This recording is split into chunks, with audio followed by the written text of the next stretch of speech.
നമസ്കാരം, എല്ലാ കൂട്ടുകാർക്കും പുതിയൊരു എപ്പിസോഡിലേക്ക് സ്വാഗതം. ഇന്നിവിടെ പറയാൻ പോകുന്നത് ISOയെ കുറിച്ചാണ്.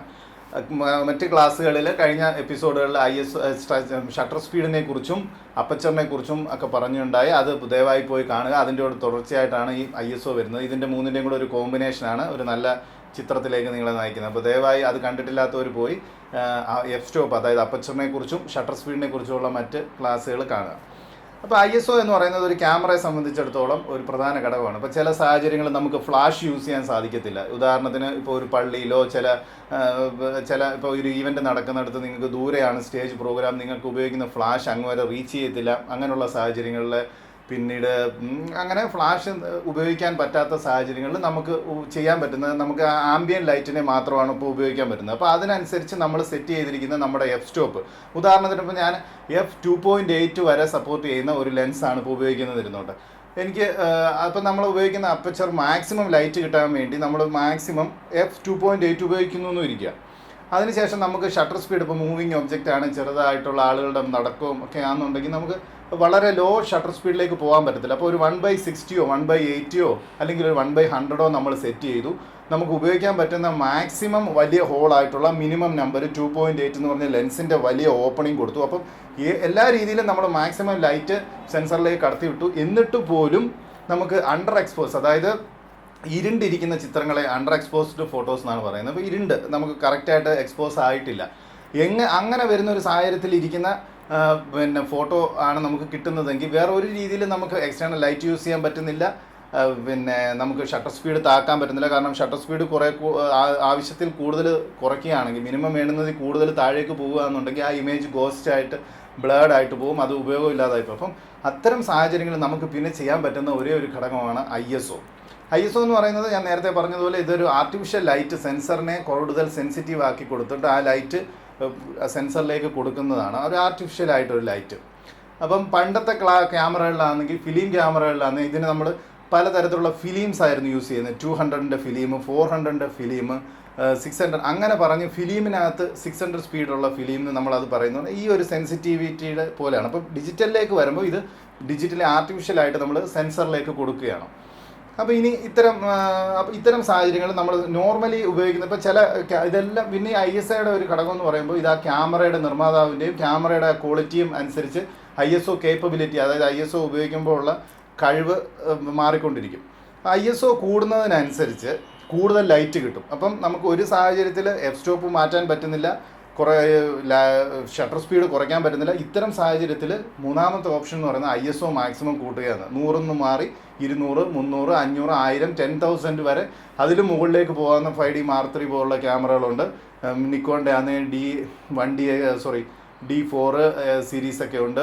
അത്തരം ക്യാമറകളിലൊക്കെ നല്ല ISO ഉപയോഗിക്കാൻ പറ്റും. അപ്പോൾ അതിന് കുറച്ച് വില കൂടും. നോർമൽ ക്യാമറകളിൽ ഏറ്റവും കുറവ് ISO ഉപയോഗിക്കാൻ പറ്റുന്നത് 200 ആയിരിക്കും. പിന്നെ അതിനുശേഷം ഏറ്റവും ഹൈ ആയിട്ട് ഉപയോഗിക്കാൻ പറ്റുന്ന ഒരു 6400 വരെയൊക്കെ ആയിരിക്കും. ഈ ISO കൂടുമ്പോൾ ഉള്ള ഒരു കുഴപ്പമെന്ന് പറഞ്ഞാൽ നോയിസ്, അതായത് നമ്മൾ ഗ്രെയിൻസ് എന്ന് പറയുന്ന ചിത്രത്തിന് അവിടെ ഇവിടെയും ഇങ്ങനെ എന്താ പറയുക, വ്യക്തമല്ലാതെ പിക്സൽസ് ഇങ്ങനെ അവ്യക്തമായിട്ട് ക്ലാരിറ്റി ഇല്ലാതിരിക്കുന്ന പുവർ ക്വാളിറ്റി ഉള്ള ഫോട്ടോ ആണ്. അതിനെയാണ് ഗ്രെയിൻസ് എന്ന് നമ്മൾ പണ്ട് പറയുന്നത്. ഇതിന് ഫോട്ടോഗ്രാഫിയിൽ പറയുമ്പോൾ നോയിസ് എന്നാണ് പറയുന്നത്. അപ്പോൾ നോയിസ് കൂടുതലായിരിക്കും ഇത്തരം ഫോട്ടോകളിൽ. അതൊരു കാണുമ്പോൾ ഒരു ഭംഗി തോന്നത്തില്ല. പക്ഷേ ഒരു സാഹചര്യത്തിൽ വേറൊരു നിവൃത്തിയില്ലാത്ത, വേറൊരു ഓപ്ഷനും ഇല്ലാത്ത സാഹചര്യത്തിൽ നമുക്ക് ISO കൂടുതൽ കൊടുത്തേ പറ്റൂ. അതാണ് ISOയുടെ ആ വർക്ക് ചെയ്യുന്നത്. അപ്പോൾ ഇനിയിപ്പോൾ ഈ ഒരു ചിത്രം ഞാനിനിയിപ്പോൾ കാണിക്കാൻ പോകുന്ന ചിത്രം എന്ന് പറഞ്ഞാൽ ഒരേ സെറ്റിങ്സ്, ഷട്ടർ സ്പീഡ് മാറുന്നില്ല, എഫ് സ്റ്റോപ്പ് അതായത് അപ്പച്ചറും മാറുന്നില്ല, അതല്ലാതെ ISO മാത്രം മാറ്റി. കാരണം എനിക്ക് വേറൊരു രീതിയിലും അവിടെ എക്സ്റ്റേണൽ ലൈറ്റ് യൂസ് ചെയ്യാൻ പറ്റുന്നില്ല, അല്ലെങ്കിൽ എൻ്റെ കയ്യിൽ ഫ്ലാഷ് ഇല്ല. ആംബിയൻ ലൈറ്റ് ആണെങ്കിൽ ഡാർക്കാണ്. കാരണം ഇതിപ്പോൾ ഈ ഫോട്ടോ ഞാൻ എടുക്കുന്നത് രാത്രിയിലാണ് എടുക്കുന്നത്. അപ്പം ആ സാഹചര്യത്തിൽ ISO മാത്രം ഞാൻ കൂട്ടിയിട്ട് കിട്ടുന്ന റിസൾട്ടാണ് ഇപ്പോൾ നിങ്ങൾ കാണുന്നത്. ഈ ഫോട്ടോയിൽ കാണുന്നത് പല തരത്തിലുള്ള പല ISO ആണ്. അതിനകത്ത് ആ ചിത്രത്തിൽ തന്നെ ISO എത്രയൊക്കെ ISO ആണ് എടുത്തിരിക്കുന്നത് രേഖപ്പെടുത്തിയിട്ടുണ്ട്. അത് കാണുക. ഇതാണ്. ഇനി അതിനുശേഷം താണ്ട് ഈ വീഡിയോയും ഞാനിപ്പോൾ ഉപയോഗിക്കുന്നതെന്ന് പറഞ്ഞാൽ ഷട്ടർ സ്പീഡും എഫ് സ്റ്റോപ്പും എനിക്ക് മാറ്റാൻ പറ്റുന്നില്ല. ഞാൻ വെറുതെ അതിൻ്റെ ISO മാത്രം മാറുമ്പം അതിൻ്റെ റിസൾട്ട് വരുന്നത് നിങ്ങൾക്ക് കാണാൻ സാധിക്കും. അപ്പോൾ ഈ ISO ഇങ്ങനെ ആർട്ടിഫിഷ്യലായിട്ട് കൂട്ടുമ്പോൾ കുറേ കൂടെ ലൈറ്റ് വന്ന് നല്ല രീതിയിൽ ചിത്രം വരും. പക്ഷേ ആ ISO കൂടുന്നതിനനുസരിച്ച് നോയ്സ് കൂടുന്നതുകൊണ്ട് പിക്ചറിൻ്റെ ക്വാളിറ്റി കുറയും. അപ്പോൾ അതുകൊണ്ട് കഴിവതും ISO കൂട്ടാതിരിക്കുക. പക്ഷേ നിവൃത്തിയില്ലാത്ത സാഹചര്യത്തിൽ ISO കൂട്ടാതെ വേറെ ഓപ്ഷനും ഇല്ല. അല്ലെങ്കിൽ എക്സ്റ്റേണൽ ഫ്ലാഷ് യൂസ് ചെയ്യണം. ഔട്ട്ഡോറിൽ നല്ല പ്രകാശമുള്ള സമയത്ത് കഴിവതും കുറഞ്ഞ ISO ഉപയോഗിക്കുക. 100 അല്ലെങ്കിൽ ചില ക്യാമറകൾ 200 ആയിരിക്കും ഏറ്റവും മിനിമം ഉപയോഗിക്കാൻ പറ്റുന്ന ISO. പിന്നെ 5D പോലുള്ള ക്യാമറകളിൽ 50 വരെ ഉപയോഗിക്കാൻ പറ്റും ലോ ISO. അപ്പോൾ അത് ഉപയോഗിക്കുക. പിന്നെ ലോങ് എക്സ്പോഷറൊക്കെ ഉപയോഗിക്കുന്ന സമയത്ത് നമുക്ക് നൈറ്റ് ഫോട്ടോഗ്രാഫിയിൽ ലോങ് എക്സ്പോഷറൊക്കെ ഉപയോഗിക്കുമ്പോൾ ഒരു കാരണവശാലും ISO കൂട്ടേണ്ട കാര്യമില്ല. കാരണം നമ്മൾ ഷട്ടർ കുറേ നേരത്തേക്ക് തുറന്ന് വെക്കുന്നത് കൊണ്ട് കുറേ ലൈറ്റ് അകത്ത് വന്ന് അതിനെ കോമ്പൻസേറ്റ് ചെയ്യുന്നതുകൊണ്ട് ISO കൂട്ടണ്ട. കാരണം ISO കൂടുമ്പോൾ ഞാൻ നേരത്തെ പറഞ്ഞതുപോലെ നോയ്സ് കൂടുന്നതുകൊണ്ട് പിക്ചറിൻ്റെ ക്വാളിറ്റി കുറച്ച് നഷ്ടപ്പെടും.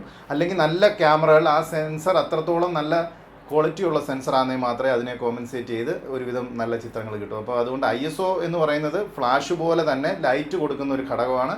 പക്ഷേ അത് അത്യാവശ്യമുള്ള സാഹചര്യങ്ങൾ മാത്രം ഉപയോഗിക്കുക. നമുക്കിപ്പോൾ ആ പിക്ചർ നഷ്ടപ്പെടും എന്ന് വരികയാണ്.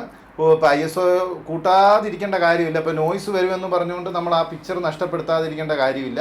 അപ്പോൾ അതുകൊണ്ട് അങ്ങനെയുള്ള സാധനങ്ങളിൽ നിങ്ങൾക്ക് ISO കൂട്ടാൻ പറ്റും. പിന്നെ അത് ഏത് ക്യാമറയാണോ നിങ്ങൾ ഉപയോഗിക്കുന്നത് അത് ISO കേപ്പബിലിറ്റി ISO ഉപയോഗിക്കാൻ പറ്റുന്ന ആ ക്യാമറയുടെ കഴിവിനനുസരിച്ചായിരിക്കും ബാക്കി ചിത്രത്തിൻ്റെ റിസൾട്ട്.